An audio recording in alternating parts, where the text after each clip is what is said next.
The Bentley's engine screamed once, then fell silent on a lonely stretch of road. A billionaire stranded, unaware his life was about to be rebuilt by a 12-year-old girl with a wrench.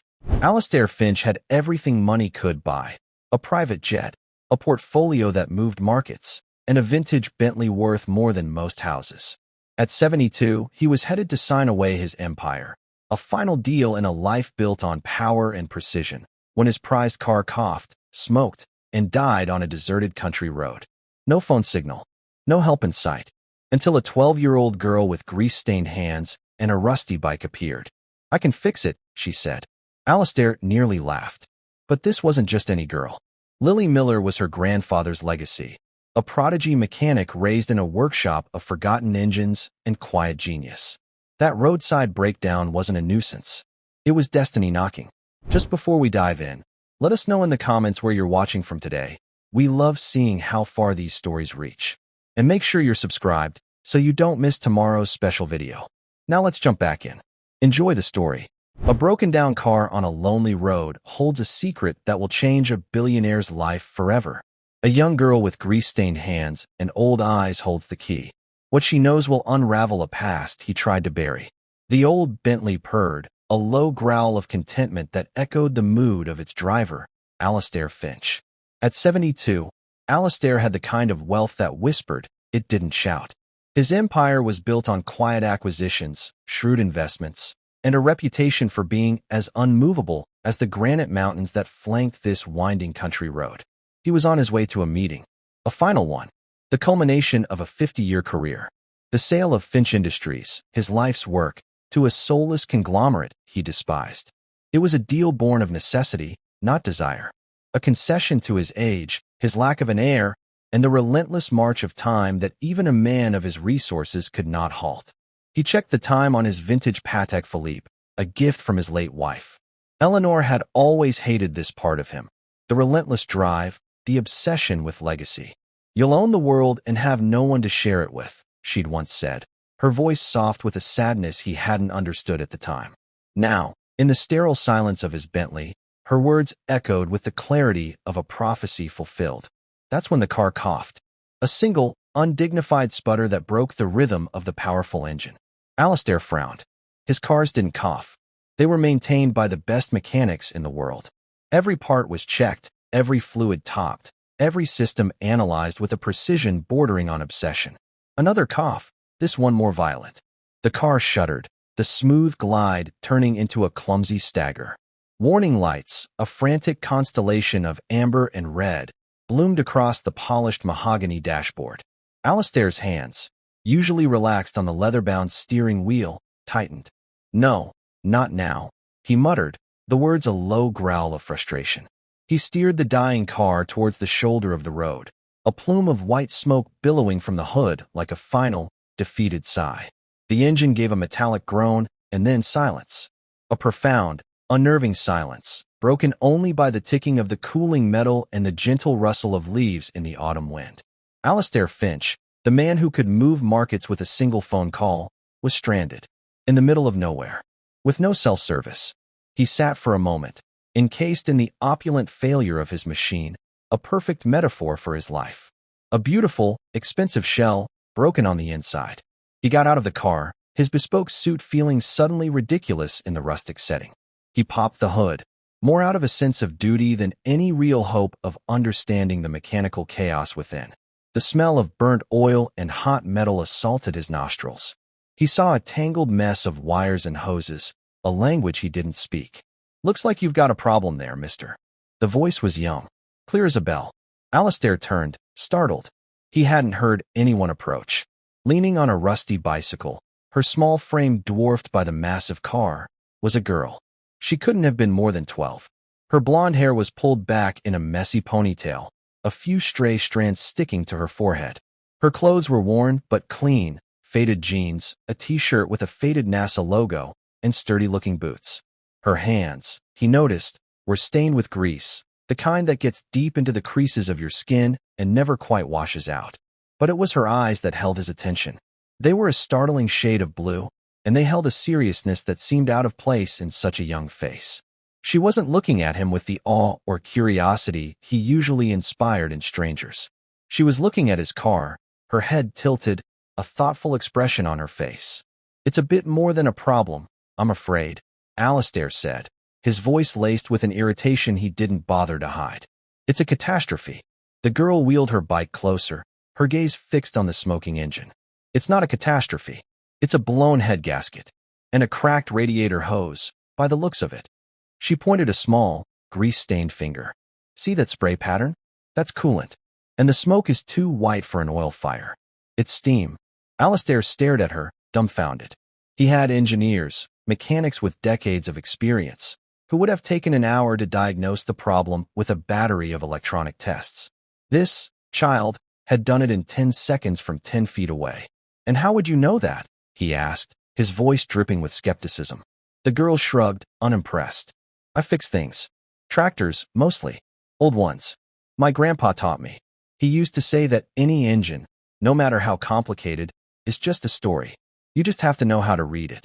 She leaned her bike against a tree and walked to the front of the car, her movements sure and confident. "Mind if I take a closer look?" Alistair was about to refuse, to tell her to run along, that he had it handled, though he clearly didn't. But there was something in her quiet confidence, in the calm, analytical way she studied the engine, that made him hesitate. He was a man who trusted his gut, and his gut was telling him something extraordinary was happening. "Be my guest," he said, a hint of amusement in his voice. The girl didn't seem to notice his tone. She leaned over the engine, her small hands moving with a surgeon's precision. She gently touched a hose, then a wire, her fingers reading the engine like a blind person reading Braille. "Yep," she said after a moment. "Head gasket is definitely gone. You pushed it too hard on these hills, didn't you?" She looked up at him, her blue eyes pinning him in place. "These old Bentleys, they're beautiful, but they're not meant for this kind of work. They're like old gentlemen in fine suits. You can't ask them to run a marathon." The corner of Alistair's mouth twitched. He had been pushing it. Late for his meeting, his mind a whirlwind of numbers and clauses, he'd driven with a rare recklessness. The analogy was so apt, so surprisingly insightful, that he found himself at a loss for words. "I can fix it," the girl said, her voice matter of fact. Alistair let out a short, sharp laugh. It was a sound of genuine surprise. "You can fix it? Young lady, my personal mechanic, a man I pay a small fortune, would need a week and a fully equipped garage to fix this." "Well, I'm not your personal mechanic," she said, wiping her hands on a rag she'd pulled from her back pocket. "And I don't need a week. I need a few hours. And some tools." She looked at him, a challenge in her eyes. "Unless you'd rather just stand here and wait for a tow truck. But I reckon you're in a hurry. You look like a man who's always in a hurry." Alistair was taken aback. The girl's perception was uncanny. He was in a hurry, or he had been. Now, time seemed to have stretched, to have become a fluid, uncertain thing. The meeting, the deal, the culmination of his life's work, it all seemed to be fading, replaced by the bizarre reality of this roadside encounter. And where, exactly, would you find the tools to fix a 1958 Bentley Continental in the middle of this wilderness? He asked, a hint of sarcasm in his voice. "My house is just over that hill," she said, pointing. "My grandpa's workshop is there. He's got everything we'll need. He was a mechanic in the army. A legendary one, they say. He could fix a tank with a wrench and a prayer." She smiled for the first time, a small, shy smile that transformed her serious face. "My name's Lily, by the way." "Alistair," he said, extending a hand out of habit, then letting it drop, feeling foolish. Lily's eyes fell on the hood ornament of the Bentley, the iconic Flying B. She reached out a hesitant hand and traced its elegant lines. "My grandpa had a picture of a car like this in his workshop," she said softly. "He told me it was the finest car ever made. He always dreamed of working on one." Her voice was wistful, filled with a longing that seemed too old for her years. "He passed away last year." Alistair felt a pang of something he couldn't quite name. Sympathy, perhaps. Or maybe it was a recognition of a shared loss. He, too, knew the ache of an empty space where a loved one used to be. "I'm sorry to hear that," he said, his voice softer than before. Lily nodded, her gaze still on the ornament. He would have loved this. He would have known just what to do. She looked up at Alistair, her eyes clear and direct. but he taught me well, so I know what to do too. There was a long silence, filled only by the sounds of the forest. Alistair looked at the girl, at her grease-stained hands and her impossibly old eyes. He looked at his dead car, a monument to his own impotence. And he made a decision. A decision that went against every instinct, every rule he had lived his life by. He was a man who trusted experts, who paid for perfection, who never, ever left things to chance. And yet, "All right, Lily," he said, the words feeling strange in his own mouth. "Let's go to your grandpa's workshop." Lily's face lit up. "Really? Really?" Alistair said, a strange sense of calm settling over him. The meeting could wait. The deal could wait. For the first time in a long time, Alistair Finch was not in a hurry. He was curious. He wanted to see what this extraordinary girl could do. Lily ran to her bike, her movements suddenly light and childlike. "Come on," she called over her shoulder. "It's not far. And don't worry," she added, a mischievous glint in her eyes. "I'll have you back on the road in time for your important meeting." As Alistair followed the small figure pushing her rusty bicycle up the hill, he had the distinct feeling that his life was about to take a very sharp, very unexpected turn. He had set out that morning to close a chapter of his life, to sign away his legacy. He had a feeling he was about to find a new one. The walk was short, but for Alistair, it felt like a journey to another world. The manicured lawns and sterile perfection of his own estate were a universe away from this untamed beauty.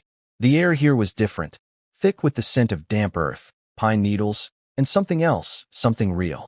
Lily, surprisingly strong for her size, pushed her bicycle with a steady rhythm, her worn boots crunching on the gravel path. Alistair, in his hand-stitched Italian leather shoes, felt clumsy and out of place. They crested a small hill, and a modest, single-story house came into view. It was a simple, well-kept home, painted a cheerful yellow with white trim. A porch swing swayed gently in the breeze, and a riot of wildflowers grew in a lovingly tended garden. But it was the building next to the house that drew Alistair's eye. It was a large, barn-like structure, its weathered with the color of old silver. This, he presumed, was the legendary workshop. "Here we are," Lily announced, her voice filled with a quiet pride. She leaned her bike against the porch railing and led him towards the barn. The large double doors groaned in protest as she slid them open, revealing a space that was part garage, part museum, and part sanctuary. The first thing that struck Alistair was the order. Every tool, every wrench, every screwdriver was hung on a pegboard wall, its shape outlined in white paint. Jars of screws, nuts, and bolts were neatly labeled on shelves that reached the high ceiling. The concrete floor was clean, swept free of the usual grime and clutter of a workshop. An old, pot-bellied stove stood in one corner, a comfortable-looking armchair next to it. The air smelled of oil, sawdust, and old books. In the center of the room, on a set of heavy-duty jack stands, sat the skeletal frame of a vintage motorcycle. It was a beautiful, powerful-looking machine, half-assembled, a work in progress. On a workbench next to it, engine parts were laid out on a clean cloth, each piece meticulously cleaned and cataloged. But it was the walls that told the story of the man who had created this space. Framed photographs of old cars and airplanes hung next to detailed mechanical drawings and yellowed newspaper clippings. One headline caught Alistair's eye. "Local hero, Sergeant Miller, keeps Army flying."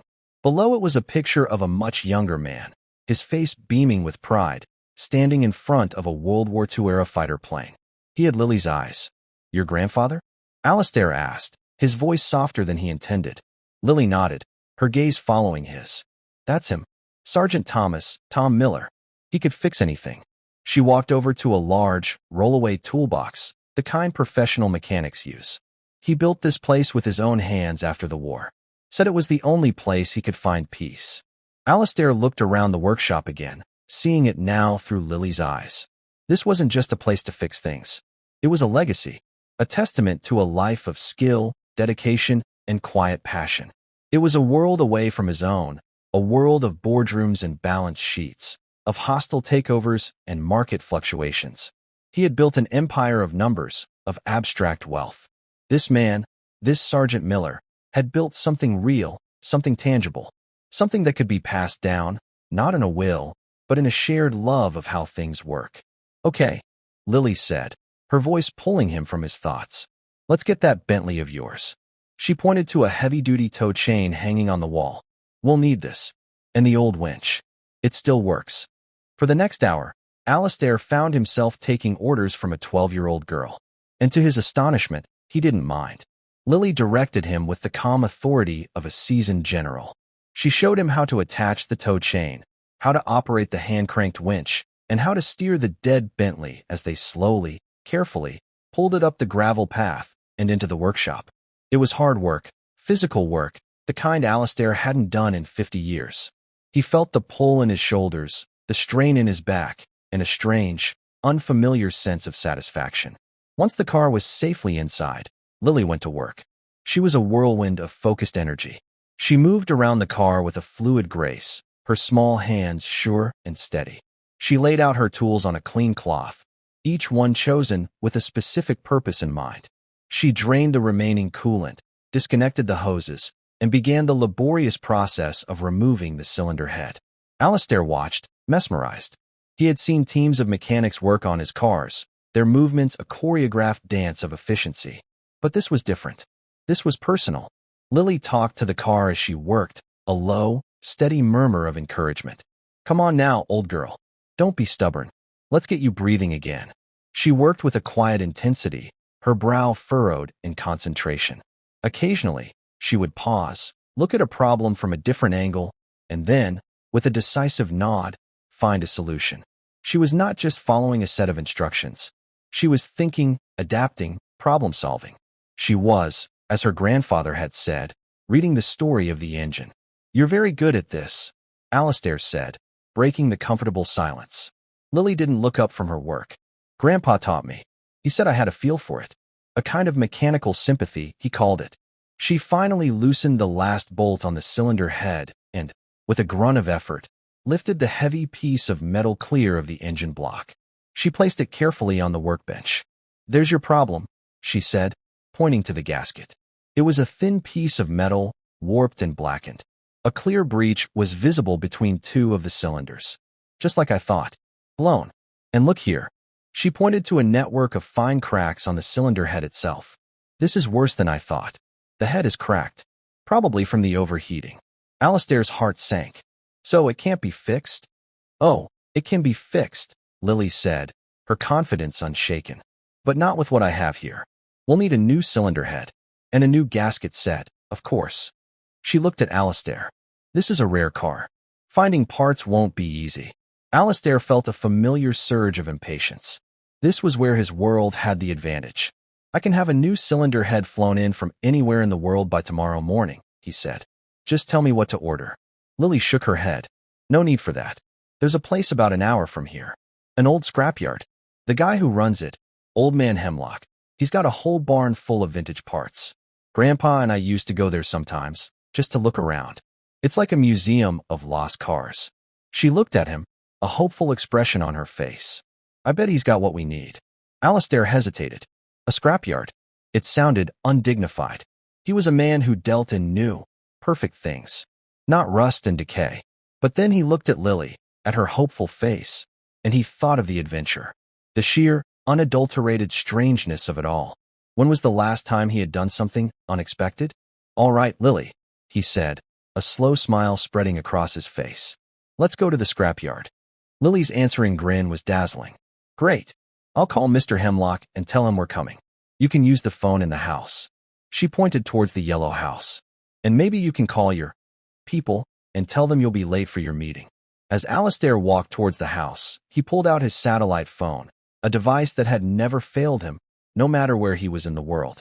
He had one bar of service. Enough. He called his assistant, a young, ambitious man who lived in a state of perpetual anxiety. "Marcus," he said, his voice calm and steady. "I need you to postpone the meeting." There was a moment of stunned silence on the other end of the line. "Postponed, sir? But this is the Finch Industries deal. You said nothing could be more important." Alistair looked through the window of the workshop. He saw Lily, her small figure silhouetted against the open doors, carefully cleaning the engine block of his broken car. He saw the legacy of Sergeant Miller, a legacy of skill and love and things that were built to last. And he felt a shift inside him, a reordering of priorities that was as sudden and as profound as the failure of his engine.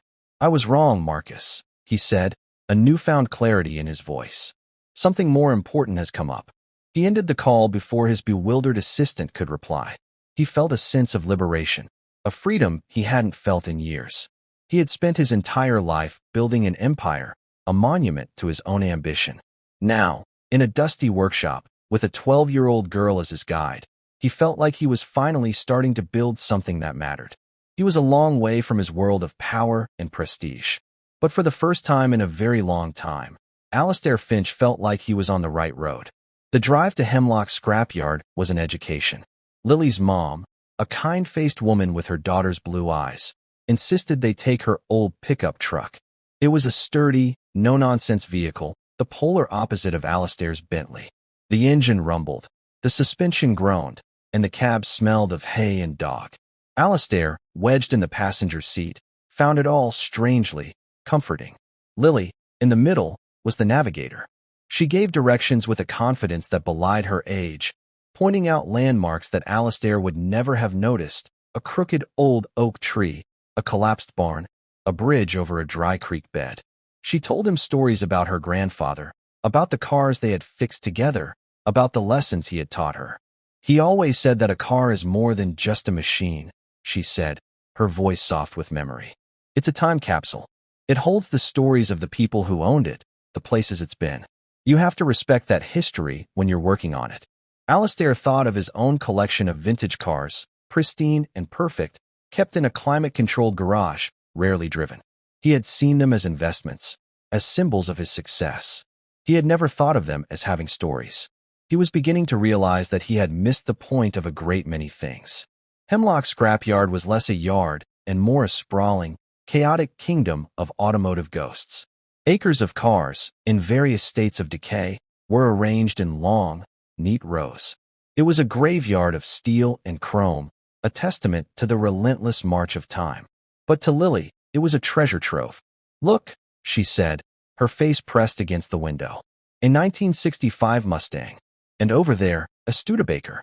Grandpa loved Studebakers. They found Mr. Hemlock in a small, cluttered office, a grizzled old man with a face like a road map and hands as gnarled as oak roots. He greeted Lily with a warm, grandfatherly smile. "Well, if it isn't my best customer," he said, his voice a low rumble. "What can I do for you today, little bird?" Lily, with a seriousness that made Alistair smile, explained the situation. She described the Bentley, the blown head gasket, and the cracked cylinder head. Mr. Hemlock listened intently, stroking his long, gray beard. "A '58 Continental, you say?" he said, a thoughtful look in his eyes. "A rare bird, indeed. I might have something. In the back barn. Come with me." He led them through the labyrinth of dead cars to a massive, dark barn at the far end of the property. The air inside was cool and still, thick with the smell of dust and decay. Alistair's eyes, accustomed to the bright sunlight, took a moment to adjust. As they did, he gasped. The barn was filled with cars. Not the rusted-out hulks in the yard, but classic, vintage automobiles, covered in thick layers of dust, but otherwise intact. It was a private collection, a secret museum of automotive history. "My personal stash," Mr. Hemlock said, a note of pride in his voice. "The ones that were too special to scrap." He led them to the far corner of the barn, to a shape shrouded in a heavy canvas tarp. With a theatrical flourish, he pulled the tarp away. Underneath, covered in a thick layer of dust, was a Bentley, the same model as Alistair's, a 1958 Continental. It was a ghostly twin, a silent, sleeping giant. "Been sitting here for 30 years, Mr. Hemlock said. Belonged to a fella who lost everything in the crash of '87. Never came back for it." He ran a hand lovingly over the dusty fender. "Engine's still good. I turn it over every few months, just to keep it from seizing." Lily walked around the car, her eyes wide with reverence. She ran a hand over the hood, her touch gentle, almost tender. "It's perfect," she whispered. "The cylinder head should be compatible," Mr. Hemlock said. "We can pull it for you. It'll cost you, though. A part like that, it's not cheap." Alistair stepped forward. "How much?" he asked, his voice echoing in the vast, silent barn. Mr. Hemlock named a price. It was a significant sum, more than most people make in a year. Alistair didn't even blink. He pulled out his wallet, a slim, elegant piece of crocodile leather, and counted out the cash. Mr. Hemlock's eyebrows shot up in surprise. He looked at Alistair, then at Lily, then back at Alistair. A slow smile spread across his face. "You know," he said, his eyes twinkling. "Your girl here, she's a special one. Reminds me of her granddad. He had the gift, too. The magic touch." He looked at Alistair, a shrewd, appraising look in his eyes. "You're a lucky man to have found her." Alistair looked at Lily, who was already discussing with Mr. Hemlock the best way to remove the cylinder head. He saw the passion in her eyes, the intelligence in her hands, the quiet confidence in her voice. And he knew, with a certainty that settled deep in his bones, that the old man was right. He was a lucky man, indeed. The afternoon was spent in a flurry of activity. With Mr. Hemlock's help, they removed the cylinder head from the donor car. It was heavy, greasy work, but Lily was in her element. She knew exactly what to do, which bolts to loosen, which hoses to disconnect. Alistair, feeling a growing sense of camaraderie, found himself acting as her assistant, handing her tools, holding a flashlight, wiping away grease. By the time they were done, the sun was beginning to set, painting the sky in shades of orange and purple.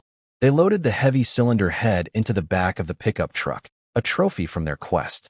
As they drove back to Lily's house, a comfortable silence settled between them. Alistair looked out the window at the passing countryside, at the long shadows stretching across the fields. He felt a sense of peace, a contentment that had eluded him for years. He had spent the day in a scrapyard, covered in grease, taking orders from a child.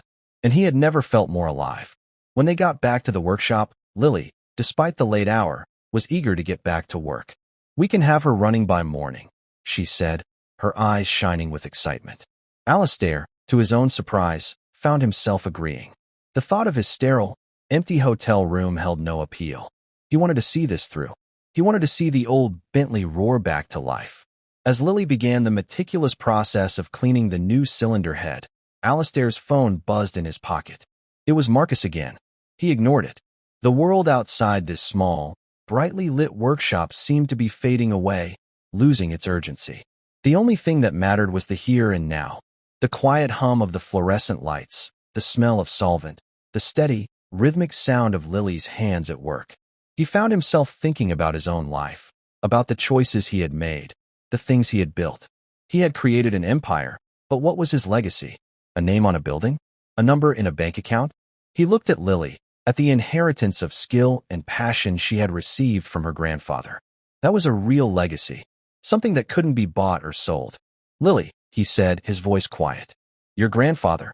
He would be very proud of you." Lily looked up from her work, a smudge of grease on her cheek. She smiled, a real, genuine smile that reached her eyes. "I know," she said softly. "He's with me. Always." Alistair felt a lump form in his throat.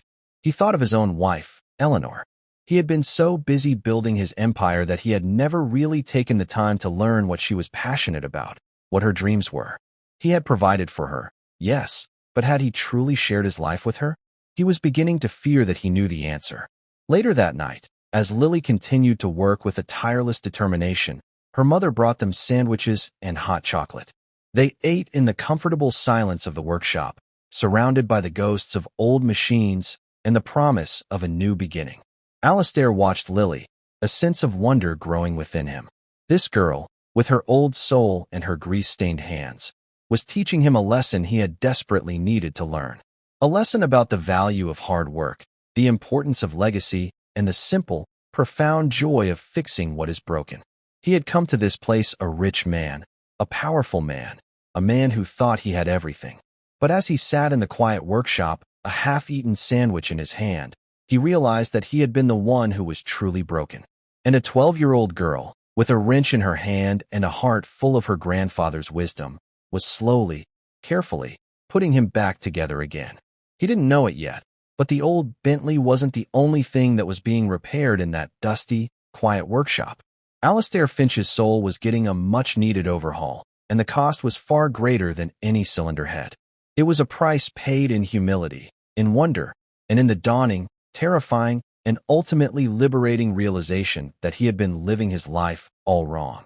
And as the night deepened and the work continued, he found himself hoping, for the first time in a very long time, that the morning would be slow to come.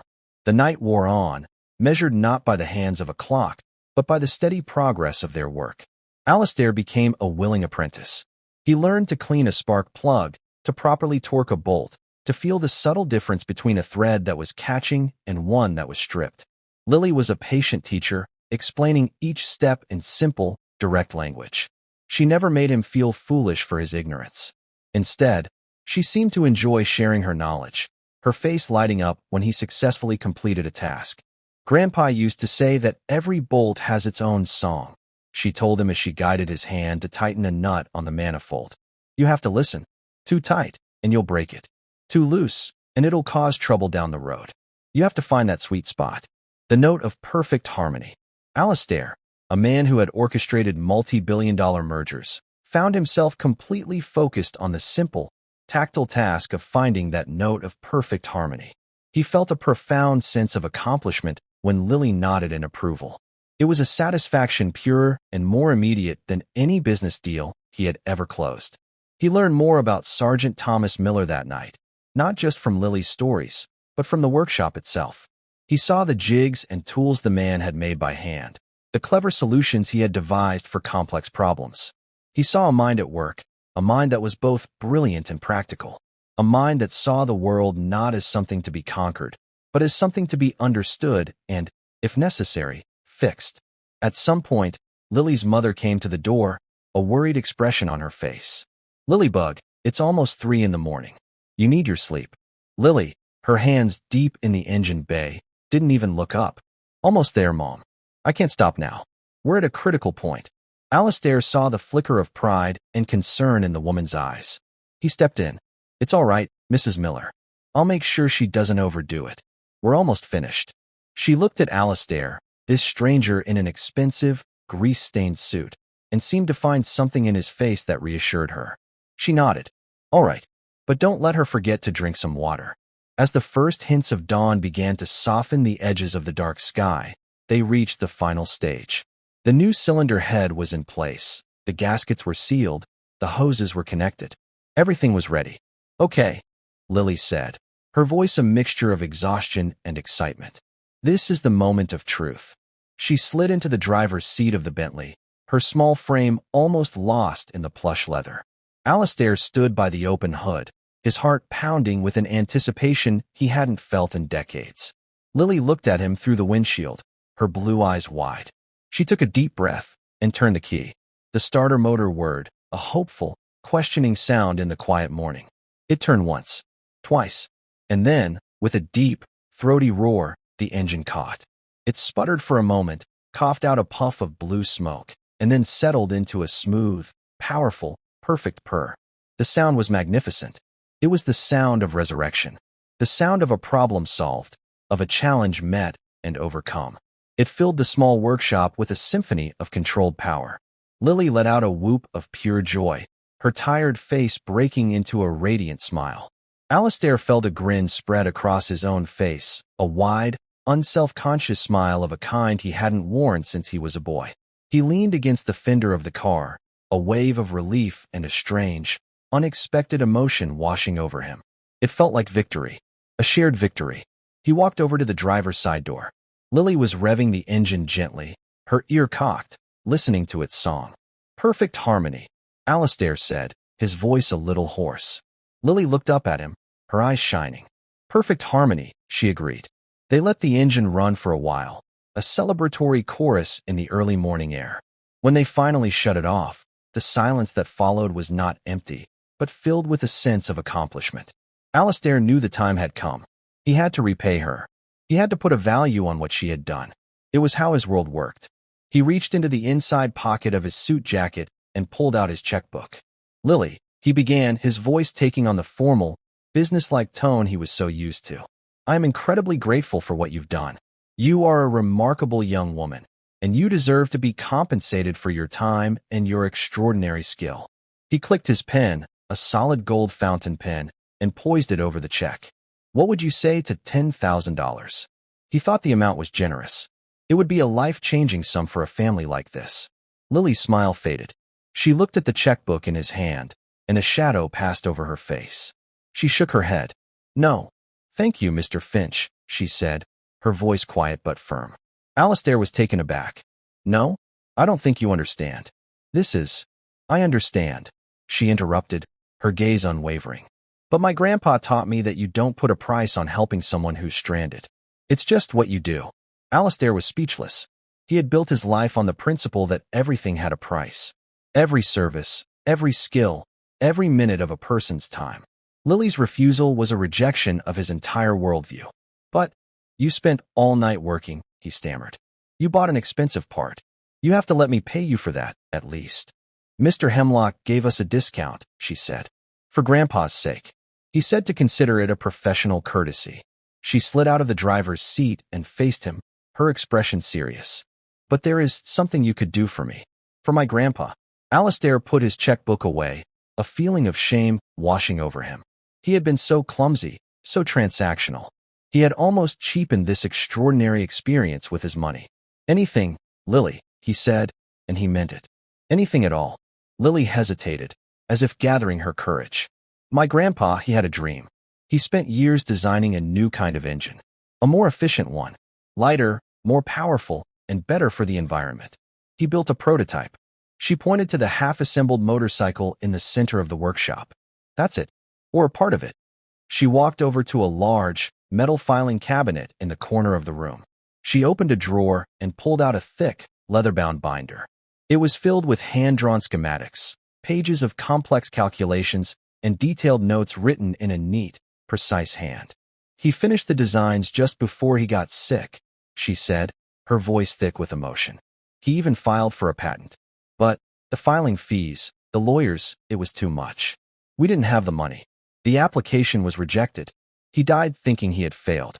She placed the binder on the workbench, her small hands resting protectively on the worn leather cover. He believed this engine could change things, could make the world a little better. I believe it too. I've been trying to finish the prototype to prove that he was right. But I'm not him. I'm missing some things, some knowledge, and I don't have the resources to build it properly. She looked up at Alistair, and her blue eyes, so full of strength and wisdom, were now shining with unshed tears. You're a powerful man, Mr. Finch. You build things. You make things happen. I don't want your money. I want your help. Help me finish my grandpa's work. Help me show the world what he created. That would be payment enough. Alistair stood frozen, the leather-bound binder lying between them like a sacred text. He was being offered a gift far more valuable than any check he could ever write. He was being offered a chance to be a part of a legacy. A real legacy. Not one of profit and loss, but of innovation, passion, and a grandfather's love. He reached out and placed his hand on the binder, his fingers brushing against Lily's.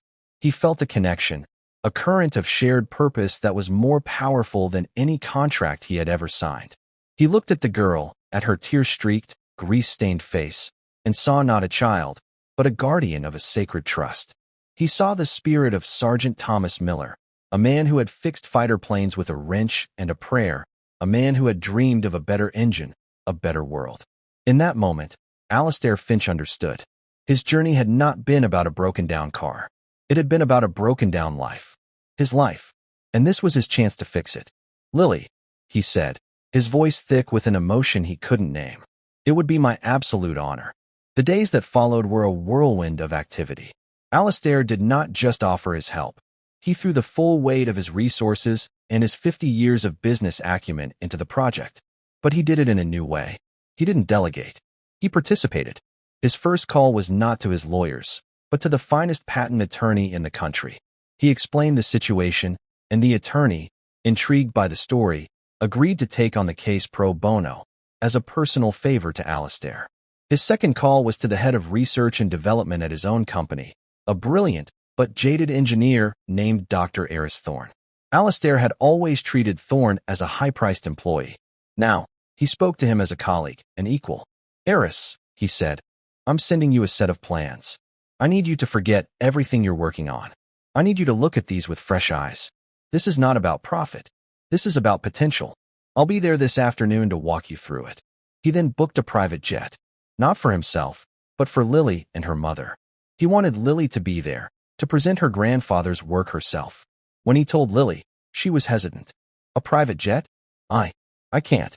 Lily, Alistair said gently, your grandfather's ideas deserve a first-class ticket, and you are his ambassador. You have to be there.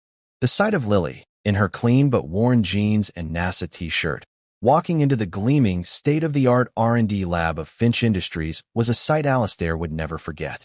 The engineers, in their crisp lab coats, looked at her with a mixture of confusion and condescension, until she started to speak. With Alistair by her side, Lily opened her grandfather's binder and began to explain his designs. She spoke with a clarity and a passion that was mesmerizing. She didn't just understand the mechanics. She understood the philosophy behind them. She explained the novel combustion cycle, the unique materials he had proposed, the elegant simplicity of the design. Dr. Thorne, a man famous for his skepticism, listened with a growing look of astonishment. He asked sharp, probing questions. Lily answered every one of them without hesitation, often pointing to a specific page, a specific calculation in her grandfather's notes. After an hour, Dr. Thorne was silent. He walked over to the large whiteboard, picked up a marker, and began to sketch out an equation. He stared at it for a long moment, then turned to face Lily. In theory, he said, his voice filled with a reverence Alistair had never heard from him before, this is impossible. It violates several known principles of thermodynamics. He paused, a slow smile spreading across his face. But according to these calculations, it works. My God, it actually works. He looked at the binder in Lily's hands as if it were the Rosetta Stone. Your grandfather? He wasn't just a mechanic. He was a genius. The atmosphere in the room had shifted. The skepticism was gone, replaced by a palpable sense of excitement. The engineers crowded around Lily, no longer seeing a child, but a peer. They saw the heir to a legacy of brilliance. Alistair stood back and watched, a profound sense of pride swelling in his chest. He had not created this. He had simply opened a door. He had provided a stage for a story that was waiting to be told. The project, officially codenamed Project Miller, took on a life of its own. Alistair funded it personally, setting up a separate foundation to oversee its development. He insisted that the patent, when it was finally granted, be solely in the names of Thomas and Lily Miller. This was their legacy, not his. He found himself spending more and more time away from his own business, and more time in the R&D lab, or back at Lily's grandfather's workshop, which they had converted into a secondary research facility. He learned to read schematics, to operate a lathe, to understand the complex interplay of physics and engineering. He was not just an investor. He was a student. One afternoon, as they were working on a particularly difficult part of the prototype, Alistair's assistant, Marcus, called. He sounded flustered. Sir, the board of the conglomerate, they're getting impatient. They're threatening to pull out of the deal if you don't sign the papers by the end of the week. A year ago, those words would have sent a jolt of panic through Alistair. His legacy, the sale of his life's work, was on the line. But now, as he stood in the quiet workshop, a wrench in his hand, the threat seemed hollow, meaningless. He looked at Lily, who was hunched over the engine, her brow furrowed in concentration. He looked at the walls, at the pictures of Sergeant Miller, a man who had measured his wealth in skill and integrity, not dollars and cents. Let them pull out, Marcus, Alistair said, his voice calm and clear. There was a stunned silence on the other end of the line. Sir, did you say let them pull out? But this is your legacy. Alistair smiled. He looked at the half-finished engine, a machine born of a grandfather's dream and a granddaughter's love. A machine that had the potential to change the world. No, Marcus, he said softly. I'm looking at my legacy right now. He hung up the phone, the world of high finance and corporate battles feeling like a distant, half-forgotten dream. He picked up his wrench and got back to work. He had something to fix, something important. And for the first time in his life, he knew he had all the right tools. 2 years passed. They were not years measured in stock market fluctuations or corporate acquisitions, but in breakthroughs and setbacks, in the smell of solder and the hum of a finely tuned machine. The Miller engine, as it came to be known, evolved from a collection of drawings into a gleaming, tangible reality. It was even more remarkable than Thomas Miller had dreamed. It was lighter, more powerful, and cleaner than any internal combustion engine in history. It had the potential to revolutionize not just the automotive industry, but everything that relied on a motor, from cargo ships to lawnmowers.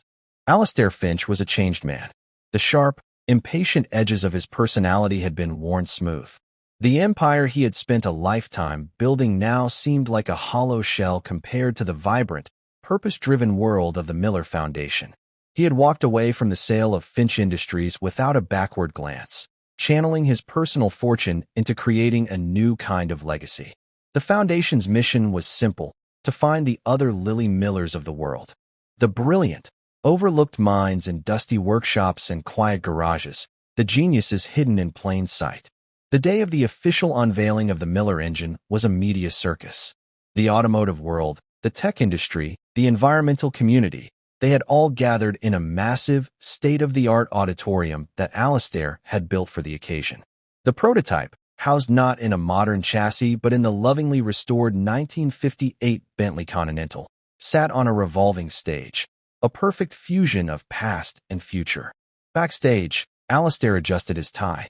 He felt a nervous energy he hadn't experienced in years. He wasn't worried about the engine. He knew it was perfect. He was worried for Lily. Now 14, she stood beside him, calm and composed, ready to address the world's press. She was no longer just a girl who could fix a car. She was the face of a new era of innovation.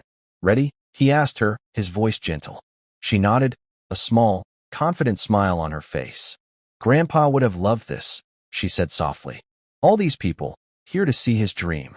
She looked at Alastair, her blue eyes clear and full of a wisdom that still astonished him. "Thank you, Alastair, for everything." "Thank you, Lily," he said, his voice thick with emotion. "You saved more than just my car that day." It was the truth. She had saved him from a life of wealthy solitude, from a legacy of cold, hard cash. She had given him a purpose, a family, a reason to believe in the future. The presentation was a triumph. When Lily, in her clear, steady voice, explained the genius of her grandfather's design, the room was spellbound. When they started the engine, and the Bentley purred with a quiet, clean power that was almost silent, the audience of seasoned engineers and cynical journalists broke into spontaneous applause. The Miller engine was not just a breakthrough, it was a revolution. Later that evening, after the crowds had dispersed and a celebratory quiet had settled over the auditorium, Lily approached Alastair. She was holding a small, worn, leather-bound book in her hands. "I found something," she said, her voice hushed. "I was cleaning out the last of Grandpa's old army footlockers to make more space in the workshop. I found his journal." She opened the book to a page marked with a faded ribbon. The entry was dated July 1944. The handwriting was the same neat, precise script that filled the engine designs. July 12, 1944, the entry began. "A new lieutenant arrived today. A young fella, barely out of his teens, full of fire and ambition. Name's Finch. Alastair Finch. Thinks he knows everything, but has a good heart under all that polish. He's got a staff car, a beautiful Bentley, a brand new Continental that his father, some big-shot industrialist, pulled strings to get him. He drives it too hard, of course. Cracked a cylinder head today showing off on a rough patch of road. The other mechanics said it was a write-off, that we'd never find the parts out here in the middle of nowhere. But I told him I could fix it. The kid looked at me like I was crazy. But I see the way he looks at that car. It's more than just a machine to him. It's a symbol of the future he's fighting for. I think I can get him back on the road. I like a challenge." Alastair took the journal from Lily's hands, his own trembling slightly. He read the words over and over again, the memories flooding back, sharp and clear, across the chasm of 70 years. He remembered the young, cocky lieutenant, so sure of himself. He remembered the grizzled sergeant who had looked at his broken car with an infuriating calmness and said, "I can fix it." He had been so impatient, so dismissive of the quiet, brilliant mechanic who had worked a miracle with scavenged parts and sheer ingenuity. He had tossed the man a few bills, a condescending gesture of thanks, and had driven away without a backward glance, his mind already on the next promotion, the next victory. He had never even bothered to properly thank him, to recognize the genius that stood right in front of him. He looked up from the journal, his eyes meeting Lily's. In her face, He saw the echo of the man he had failed to see all those years ago. The same quiet confidence, the same intelligence, the same startlingly blue eyes. The universe had not been random. It had been precise. The breakdown on that lonely country road had not been an accident. It had been an appointment. A second chance, offered across generations. A chance to finally see the value of a man he had overlooked, to honor a legacy he had unknowingly been a part of from the very beginning. His car hadn't just broken down. It had brought him home. He fixed it, Alistair whispered, the words catching in his throat. He looked at the Bentley, gleaming under the stage lights, a perfect circle, a story complete. Your grandfather, he fixed my car. Lily smiled, a tear tracing a clean path through the light dusting of celebratory confetti on her cheek. No, Alistair, she said softly, her wisdom far exceeding her years. He taught you how to fix it yourself. Alistair Finch, the billionaire, the titan of industry, stood in the quiet auditorium, the weight of his 72 years settling upon him not as a burden, but as a blessing. He had spent his life accumulating wealth, power, and possessions. He thought he was building a legacy, but he was wrong. A legacy is not something you build for yourself. It's what you help others build. It's the seeds you plant, the knowledge you share, the dreams you help to mend. He looked at the young girl beside him, the keeper of her grandfather's flame, and at the beautiful machine that had brought them together, a testament to a genius that had refused to be forgotten. He finally understood. The most important things in life are not the things you own, but the things you fix. And sometimes, the thing that is most in need of repair is yourself. The lesson had taken a lifetime to learn, but it had arrived just in time. The purr of the Miller engine was the sound of a promise kept, a debt repaid, and a future, once broken, finally, beautifully, fixed. Thank you for following this story. If you enjoyed it, please subscribe and share your thoughts below. Where are you watching from? Let us know in the comments. Stay tuned for more immersive stories. If you believe that true heroism lies in the everyday acts of dignity and perseverance, then you belong here. Subscribe to Unsung Heroes. Join our community to celebrate the resilience and worth of every individual and ensure their quiet sacrifices never go unnoticed. Like and share. Help us amplify these unfiltered, authentic stories by liking this video and sharing it with someone who needs to be reminded of the silent power of the human spirit. Be a witness. Hit the notification bell so you never miss a powerful look at life's challenges and triumphs across the American social landscape. Subscribe today and honor the silent power of the human spirit.